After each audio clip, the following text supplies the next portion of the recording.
Assalamu alaikum everyone, Yasmin Mogahed here. أعوذ بالله من الشيطان الرجيم بسم الله الرحمن الرحيم والصلاة والسلام على رسول الله وعلى آله وصحبه أجمعين رب اشرح لي صدري ويسر لي أمري واحلل عقدة من لساني يفقه قولي. Thank you for joining. This is our second session in a series in which we're covering the themes that I'll be talking about in my upcoming class called Transformed. So I want to give you kind of just like a little bit of an overview, and then we'll go into the topic of today's. So Transformed is a class that I used to provide on site. It's my most comprehensive class that I've been teaching for many years now. And what I cover in this class is I talk about a lot of kind of topics that have to do with how we can start to change our lives, but not like just small changes, but really, really improve and develop and change the things that we want to see, change in our lives. And so the concept of this class Transformed is that it really basically revolves around this ayah in the Quran where Allah subhanahu wa ta'ala says, إِنَّ اللَّهَ لَا يُغَيِّرُ مَا بِقَوْمٍ حَتَّى يُغَيِّرُ مَا بِأَنفُسِهِمْ. That indeed Allah does not change the condition of a people until they change what's inside themselves. And so what we learn here is that in fact, change has to happen internally. Change has to begin from inside of ourselves. And then things outside of our lives can change. That's how we're going to be able to change the problems that we have. For example, there is a lot of things in our lives right now that we may not like, that we may want to change. Maybe we have problems with our relationship with others. Maybe we have problems with our relationship with Allah subhanahu wa ta'ala. And maybe we have problems with our relationship with ourselves.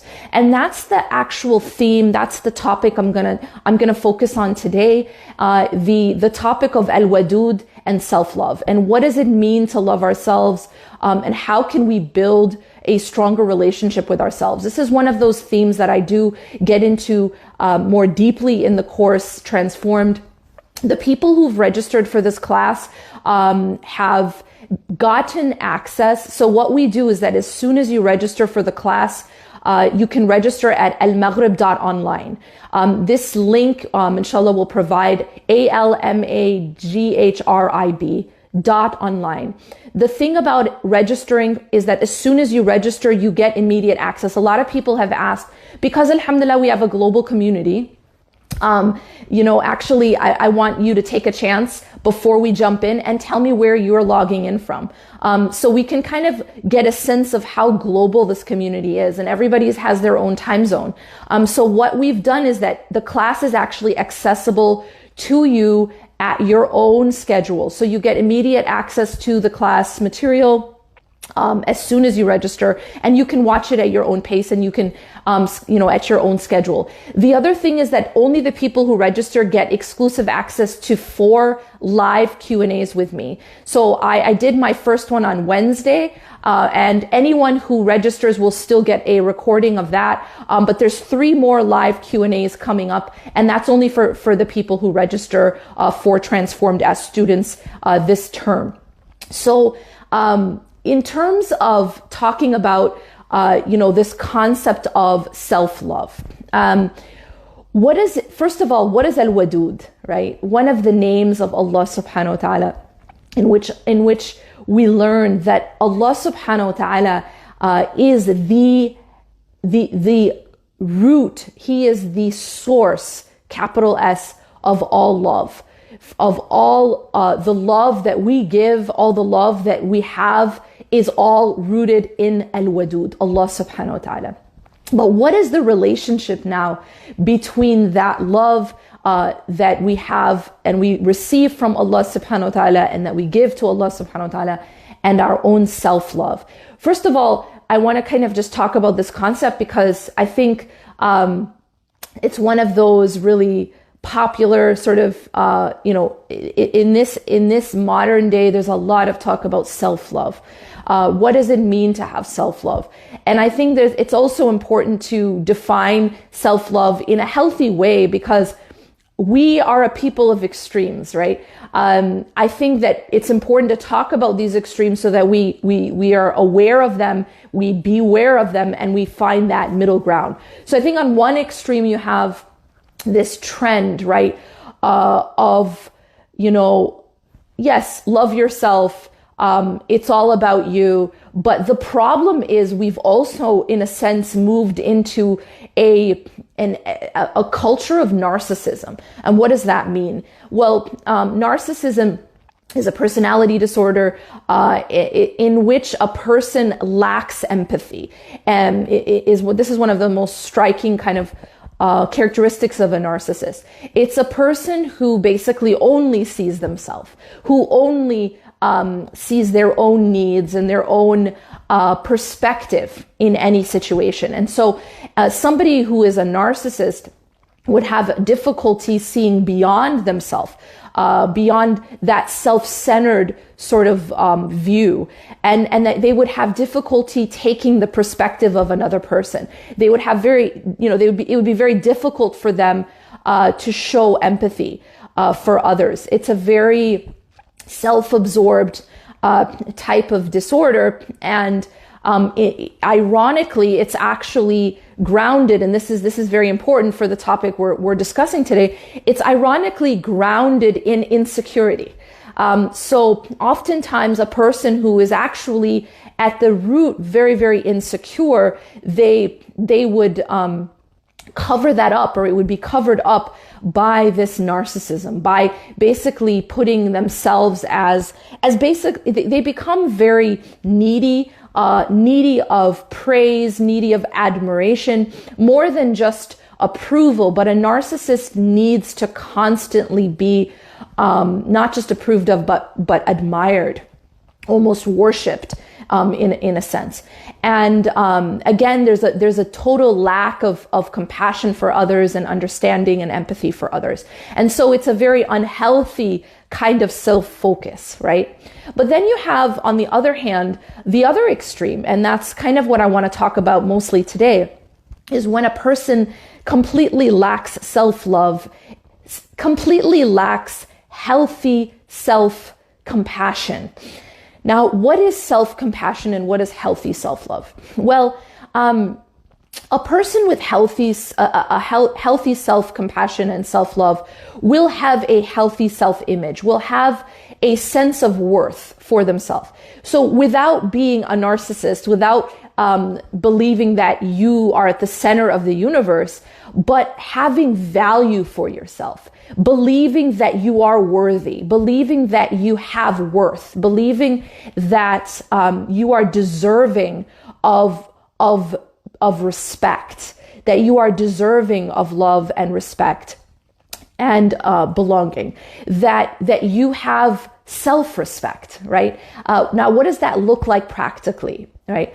I think that one of the biggest sort of traps that we fall into, and I've heard this over the years countless times, a lot of us, and I would say especially women, are extremely hard on ourselves. And when I say that we are hard on ourselves, I don't mean that, we push ourselves to be our best in a healthy way. I mean that we beat ourselves up, and it is not healthy. And one of the ways that I think one of the most common ways that we beat ourselves up, as especially as women and generally also men, is that we have a habit which is extremely toxic called negative self-talk. Now, negative self-talk is basically the way in which we speak to ourselves, the way in which we have an inner conversation with our own selves. So, for example, when something happens in our lives, how do we talk to ourselves about it, right? Specifically when it's something negative, when maybe we make a mistake, or we let another person down, or we let ourselves down. We're not at that level of perfection that we might hope. How do you talk to yourself? This is extremely important, because this ends up becoming the foundation of our own relationship with ourselves. Now, I want you to remember that this is integral. This is absolutely essential when we talk about the relationship with our Creator. We can't really have a full, meaningful, deep, healthy relationship with our Creator if we do not have a healthy relationship with ourselves. And it goes the other way around. It goes both ways, that our relationship with ourselves is linked to our relationship with the Creator. And it should be, right? Where should we get our self-worth, right? Because this is, we're living in an age right now of social media, for example. Now, in the age of social media, in the Instagram world and the Facebook world and the TikTok/Snapchat world that we live in, what's happened now, especially for the younger generation, is that so much of our self-worth is now being linked to what other people say about us, what other people think about us, specifically online, right? And that's why they're finding studies right now that the level of depression, the level of anxiety, even eating disorders, suicidality, that all of these things are actually increasing. And they found that there is a link between social media usage and the increase in these things, and the increase in loneliness, depression, anxiety. And so what's happening here, why is that happening? I mean, we're not using social media just to go, find out about, a hadith or to just maybe find out what our friends are doing. But we're using social media for a much deeper reason. And a lot of it has to do with our own self-worth, that we're linking our self-worth to what other people are saying about us and the approval of others. And that becomes extremely dangerous. Because, as you know, the people will love you one day and they'll hate you the next, right? People will approve of you 1 minute and they'll disapprove of you the next minute. We cannot link our self-worth to what other people feel about us or what other people say about us or what other people think about us. This is a very unstable foundation for our own worth. And when a person becomes the definition of their worth is linked to what other people are saying or how other people view them, that person becomes extremely insecure and their self-worth is unstable. And so our self-worth has to be linked to something that is stable and something that does not, something that doesn't run out, right? I mean, a person can only give you so much praise, right? A person is limited. People are limited. A person, people, the creation can only give you so much approval, right? What if they're tired? What if they're in a bad mood, right? Sometimes we get headaches, right?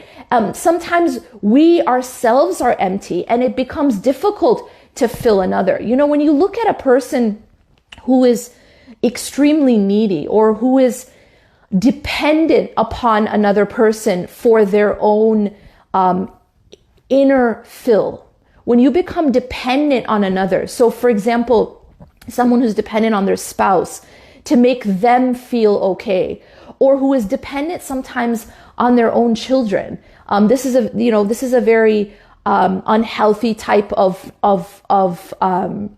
attachment and sometimes narcissism, where they need their children to make them feel important. They need their children to make them feel that they're okay. Or maybe it's their social circle, or maybe it's their online community. Now, when you have that as your source of your own self-worth and your own to fill your void internally, well, what happens when that individual, your spouse or your child, is busy or isn't in a good mood or is feeling empty themselves?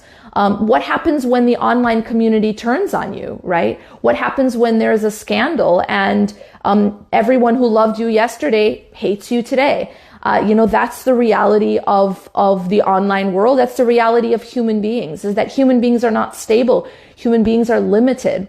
Human beings do not have an infinite capacity to give, right? We are limited as human beings. Yes, we can give love. right? We can give love to our children. We can give love to our parents, our spouse, to our friends, to our family, but we are limited. We, as human beings, are not al-wadud. We are not the infinite source of love. Only Allah subhanahu wa ta'ala can be an infinite source of love and support. So it's very essential that we root our self-worth in something that is infinite, in something that is stable, something that doesn't just is not fickle, right? Does not just turn on us when they're having a bad day. And so it's very, very essential that the foundation of our self-worth is in something stable and something infinite. And that is only God. That is only Allah subhanahu wa ta'ala and Al-Wadud. And these are the concepts. You know, I mentioned before in my previous session that one of the things I'm trying to do in my class, Transformed, it's called Transformed Principles of Spiritual Development. And the reason it's called Principles of Spiritual Development is that I try very hard to make these concepts practical, right? I think that so many of these concepts that we learn, you know, by our teachers and by our parents and, you know, growing up, concepts about Allah, concepts about love of Allah, hope in Allah, trust in Allah subhanahu wa ta'ala, al-wadud. You know, these are concepts that are very theoretical. And oftentimes people don't really understand the concept, but more importantly, we don't necessarily understand how to apply it in our everyday life. And that's exactly what I try to do in Transformed, is that I try to make these concepts practical. I try to make these concepts something that we hear, but then we can actually ground it. We can make it something that we live, right? We live these things. We take these concepts, very, very powerful concepts, and we use them to change our lives, to transform our lives. And that's the idea behind Transformed, is that this is something that we're applying to our lives in order for us to be changed, not just so that we can, you know, hear them in nice speeches and read them in nice books, but that we actually apply them to our lives. And this is something else that I've found, is that teaching these concepts and these ideas for many years now, right? So I've been teaching these for over a decade, these concepts of these spiritual principles, basically. And one thing that I have found is that these are transformative. They are revolutionary in the sense that once they stop being just ideas out here, or things that we discuss in khutbahs, but once they actually become something tangible and real that we do, they actually absolutely transform people's lives, and they transform people's psyche as well. And this is something that I also like to talk about, and I get into quite deeply in the class, is that is the relationship between our spirituality and our psychology, right? The relationship between how we interact, how we relate to Allah, how we relate to our Creator, and how that affects the way in which we relate to people, and the way in which we relate to our world, and the way in which we relate to ourselves. And so it's about making these things real. It's about making these things tangible, right? And Transformed is the registration's only open for about another few days. But it's an opportunity to get that. See, once you register, you get that content, the content of a full weekend seminar. You get it for a lifetime. You get lifetime access to it, and you can just watch it. You can interact with the material as many times as you want, and at your own pace. So whatever time zone you're in, you also get access to the Q&A. And these are live Q&As that I have only with the students. So if you are interested in getting more information about that or registering, the website is www.almaghrib.online. Now, I want to, inshallah, just wrap up by talking a little bit about some of the things that sabotage the relationship we have with ourselves. Some of the things that sabotage our own self-worth. Now, I mentioned one of the causes here. I mentioned one of the things that sabotage our self-worth, and that is when we when we link our self-worth to something that is unstable or finite, something that is limited and unstable. And that is the creation. That is what people think, what people say. What are people going to, how are people going to view me? And when my source of self-worth and my source of approval for myself, right? And where I stand becomes other people, whether those people are online or those people are my spouse or my family or my friends or my, social circle, I become extremely weak in my own self-worth and I become unstable. And so that's one of the things that sabotages our own concept of ourselves and our own self-esteem and our own self-worth. But there's something else that also sabotages self-worth. And that is the way in which we speak to ourselves. I mentioned before, there's something called negative self-talk. This is one of the most toxic things that we do to ourselves. Now, what does this look like? Basically, this is when we find that we've made a mistake, or maybe we haven't achieved something that we want, or we feel like we failed. And instead of having compassion for ourselves, so take, for example, if a friend of yours, a spouse, a sister, a brother, a child came to you and said, I made a mistake. I failed at this thing, right? I didn't get this right. Imagine how you would speak to that individual. Well, hopefully you would not tell them things like, you're such a failure.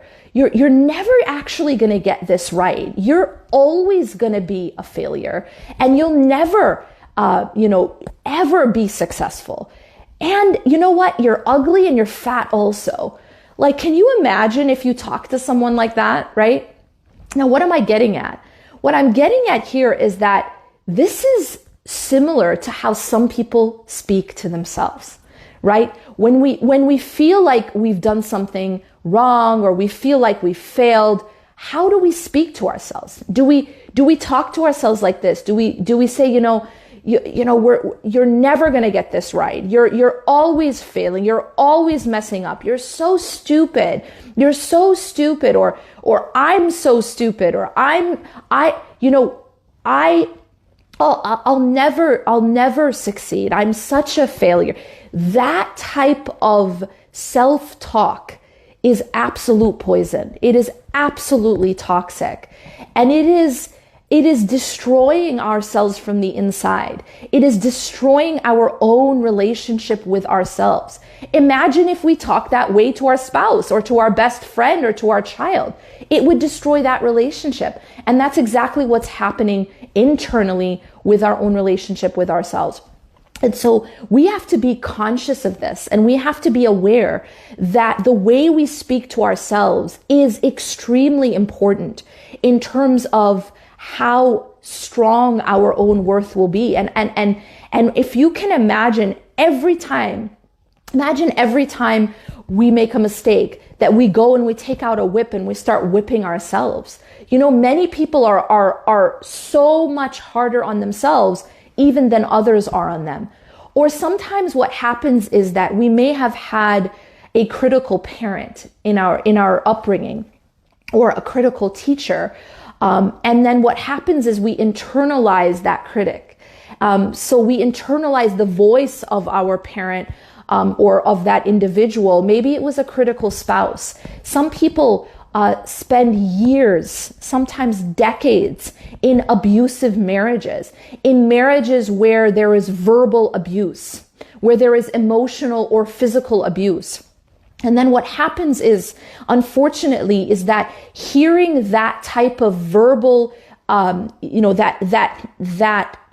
verbal abuse for so long, not only does it damage a person's worth, but that person sometimes starts to internalize that voice, and they start to do it to themselves. They start to think that way of themselves. I've heard of women who used to have a healthy self-image, who used to have